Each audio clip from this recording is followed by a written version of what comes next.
أعوذ بالله من الشيطان اللعين الرجيم بسم الله الرحمن الرحيم رب اشرح لي صدري ويسر لي أمري واحلل عقدة من لساني يفقهوا قولي اللهم صل على محمد وآل محمد صاحبان ایمان مومن مومنات دعا ہے پروردگار عالم آپ تمام مومن مومنات کو اپنی حفظ و امان میں رکھے اور دنیا جہاں کے تمام شیعان امیر المومنین بالخصوص مومن مومنات مسلمانوں کو خداوند عالم عرضی سماوی آفات و بلیات نحوسات سے محفوظ رکھے۔ آئیے اس ویڈیو میں نئے گھر میں شفٹ ہونے کے لیے چند اعمال ہیں وہ بیان کرنا ہے۔ اس سے پہلے ایک بہترین موضوع ہے گھر کے حوالے سے جسے پڑھنے کے بعد شرف حاصل کیا اور دل نے چاہا آپ لوگوں کو بھی بیان کریں، جو ایسا کام جو کہ مستحب ہے، روایت میں ہے، وہ بیان کرنا ہے کہ جب بھی کوئی بندہ گھر بنائے تو مستحب ہے کہ وہ اپنے گھر میں جہاں پہ فرنیچر، کرسیاں، گھر کا دوسرا سامان ہے، اس سے ہٹ کے ایک ایسا کمرہ خالی رکھے کہ جس میں نماز پڑھی جائے۔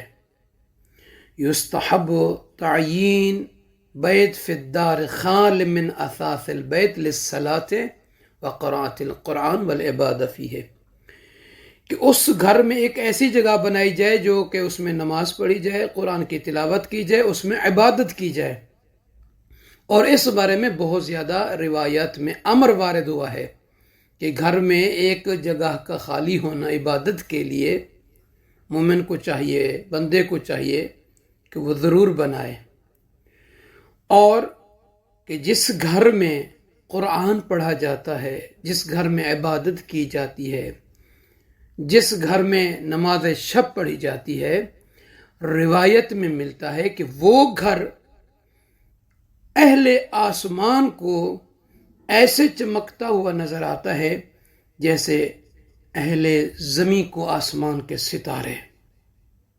اور فرماتے ہیں کہ جس گھر میں قرآن کی تلاوت نہ کی جائے اس گھر میں گھٹن فیل ہوتی ہے، اس گھر کے رہنے والے تنگی اور پریشانی کی حالت میں رہتے ہیں، اس گھر میں خیر کم ہوتا ہے، اس گھر میں نقصان زیادہ ہوتا ہے، اس گھر سے ملائکہ چلے جاتے ہیں، اس گھر میں شیاطین کا ڈیرا بن جاتا ہے۔ کس میں؟ وَإِذَا لَمْ يَقْرَ فِيهِ الْقُرْآنِ ضِيقَ عَلَىٰ أَهْلِهِ وَقَلَّ خَيْرَهُ وَكَانَ سُكَّانِهِ فِي نُقْصَانٍ وَتَهْجُرُهُ الْمَلَائِكَةُ وَتَحْضُرُهُ الشَّيَاطِينُ۔ یہ ہے جس گھر میں عبادت قرآن کی تلاوت نہ کی جائے، اور جس گھر میں عبادت کی جائے، جس گھر میں نافلہ نماز پڑھی جائے، تلاوت قرآن کی جائے، تو فرماتے ہیں اس گھر میں خیر اور برکت ہوتی ہے۔ یہی تو وجہ ہے مسلمانوں کے درمیان اور یہودیوں کے درمیان، یہودی جو ہوتے ہیں وہ اپنے گھر کو قبور بنا کے رکھتے ہیں، گھروں میں عبادت نہیں کرتے، وہ لوگ باہر جا کر یہود و نصارہ وہاں پہ عمل انجام دیتے ہیں۔ اس لیے اپنے گھروں کو قبور نہ بنائیں، اپنے گھروں کو عبادت کے لیے ایک جگہ بنائیں، یہ گھر میں خیر اور برکت کا سبب بنتے ہیں۔ اور یہ بھی مستحب ہے کہ جہاں آپ شفٹ ہو رہے ہیں وہاں پہ دیکھیں کہ آپ کا پڑوسی کیسا ہے، اس کا اخلاق کیسا ہے، اس کے لوگ کیسے ہیں، کیونکہ یہ جو پڑوسی کا معاملہ ہے فرماتے ہیں کہ فَإِنَّهُ يَزِيدُ فِي الرِّزْقِ، اس میں رزق میں برکت ہوتی ہے، رزق زیادہ ہوتا ہے، وہاں پہ پھر آپس میں محبتیں بڑھتی ہیں اور گھروں میں اضافہ ہوتا ہے جن کے پڑوسی اچھے ہوتے ہیں۔ اور خدا نخواستہ جن کے پڑوسی اچھے نہیں ہیں جا کر پوچھ لیجئے، ان کے ہاں کوئی چین نہیں ہوگا، کوئی سکون نہیں ہوگا، کوئی آرام نہیں ہوگا۔ حاسد لوگوں سے محفوظ رہیں۔ تو آئیے جب بھی کوئی بندہ، کوئی مومن مومنہ اپنے نئے گھر میں شفٹ ہو، میری دعا ہے پروردگار عالم اہل بیت اطہار علیہ السلام کے ان اجڑے ہوئے گھروں کے صدقے میں کہ جن کو مسلمانوں نے اجاڑا، جن کو مسلمانوں نے تباہ و برباد کیا، جن کو مسلمانوں نے مسمار کیا، ان مبارک گھروں کے صدقے میں جن کے گھر نہیں ہے، پروردگار ان کو گھر عطا فرما۔ جو اپنے گھر کے حوالے سے پریشان حال ہے ان کی پریشانیوں کو دور فرما۔ پروردگارہ جن کا اپنا ذاتی گھر نہیں ہے انہیں اپنا ذاتی گھر بنانے کی توفیق عطا فرما۔ خداوندہ ہر مومن کو اپنا خوبصورت گھر عطا فرما۔ آئیے چند ایک اعمال ہیں، مختصر سی دعائیں ہیں جو ائمہ اطہار علیہ السلام سے وارد ہوئی ہیں نئے گھر میں شفٹ ہونے کے حوالے سے۔ پہلی بات، جب بھی کوئی بندہ اپنے نئے گھر میں شفٹ ہو تو اسے چاہیے گھر میں داخل ہونے سے پہلے خود یا گھر کے افراد کو ملا کر یہ دعا پڑھے، اللہم ادحر انی مردۃ الجن والانس والشیاطین وبارک لنا فی بیوتنا۔ پھر یہ دعا پڑھ کر گھر میں داخل ہوں۔ پھر اس کے بعد دوسری دعا یہ ہے، اللہم انزلنی منزلا مبارکا وانت خیر المنزلین۔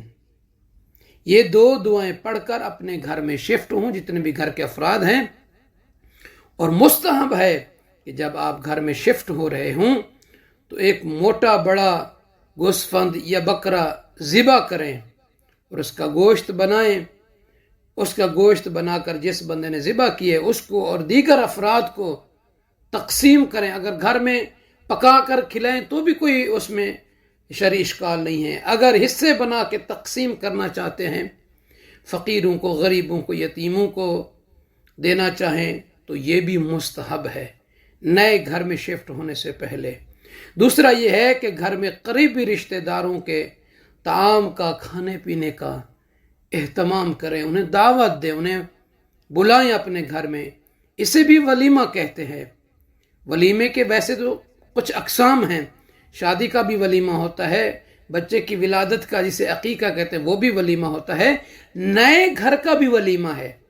جب نئے گھر میں شفٹ ہوں، گوشت فند کے ساتھ ساتھ وہ گوشت باقی کو تقسیم کریں اور اپنے اہل و عیال جو قریبی ذوی القربہ ہیں، رشتہ دار ہیں، خونی رشتہ دار ہیں، ان کو بلائیں، ان کے لیے دعوت کا اہتمام کریں۔ اور گھر میں جو ہے نماز اور دینی مراسم کا انعقاد، مثلا دعاؤں کا انعقاد، مجالس کا انعقاد، اذکار کا انعقاد کریں۔ اپنے محلے کے بچوں کو، اپنے محلے کے مومنین کو، مدارس کے بچوں کو بلا کر گھر میں قرآن خوانی کرائیں، گھر میں دعائیں پڑھیں، حدیث قصہ پڑھائیں، زیارت عاشورہ پڑھائیں، زیارت وارثہ ہے، دعائے ندبہ ہے، اسی طریقے سے باقی ادعیوں کو پڑھا کر اپنے گھر میں برکت کے لیے، خیر کے لیے۔ اور جس گھر میں اس طرح سے اہتمام ہوتا ہے وہاں شیاطین نہیں رہتے، وہاں جنوں کا کوئی ڈیرا نہیں رہتا، وہاں سکون ہوتا ہے، وہاں آرام ہوتا ہے، وہاں جو بھی کوئی باہر سے داخل ہوگا، جن گھروں میں عبادت ہوتی ہے وہ اپنے آپ کو سکون محسوس کرے گا، وہ اپنے آپ کو راحت میں محسوس کرے گا۔ تو یہ چند ایک مستحبات تھیں جو آپ مومنین کی مبارک سماعتوں تک پہنچانے کی سعادت حاصل کی ہے۔ آپ سب سے عرض ہے کہ جنہوں نے ابھی تک ہمارے چینل کو سبسکرائب نہیں فرمایا، جلدی سے سبسکرائب فرما دیجئے، لائک اور شیئر کو ضرور دبا دیا کریں تاکہ دوسرے مومنین بھی اس میں شامل ہو سکیں۔ جزاک اللہ۔